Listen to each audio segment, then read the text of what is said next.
Hello দর্শক, এখানে বিশাল একটা সাপ সাপ দেখা যাচ্ছে। হ্যালো গাইস, আসেন জাল পাতেছি।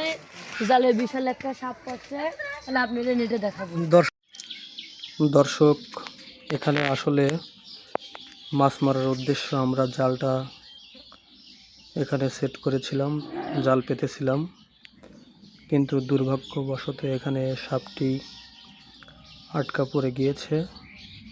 আশা করা যায় এখানে অনেক ধরনের সাপ পাওয়া যায় এই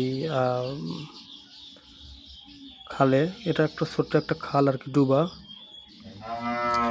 এখানে অনেক ধরনের মাছও পাওয়া যায়, কিন্তু এখানে হঠাৎ করে একটি সাপ আটকা পড়েছে আমাদের এই জালে। কিন্তু সাপটি অনেক বিশাল।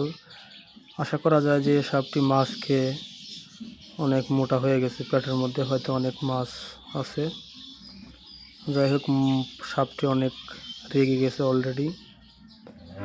আমরা মনে করি যে সাপটি অনেক বিষাক্ত হতে পারে। যাই হোক দর্শক, আসলে এখানে পানিতে অনেক ধরনের সাপ দেখা যায় মাঝে মধ্যে।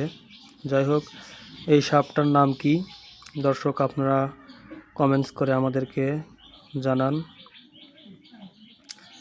কে কি কমেন্টস করেন আমরা দেখতে চাই। আসলে সাপটার নাম কি, আমরা আসলে সাপটার কি নাম এখনও বুঝতে পারতেছি না। যদি কেউ জেনে থাকেন অবশ্যই কমেন্টস করে সাপটির নাম লিখে জানাবেন কমেন্টসে অবশ্যই। যাই হোক, ভিডিওটা ভালো লাগলে লাইক, কমেন্টস, শেয়ার করে আমাদের সাথেই থাকবেন। আশা করি ভালো লাগবে। আর এই ধরনের সাপ পোকা থেকে সাবধানে থাকবেন। এখন চারিদিকে অনেক সাপ।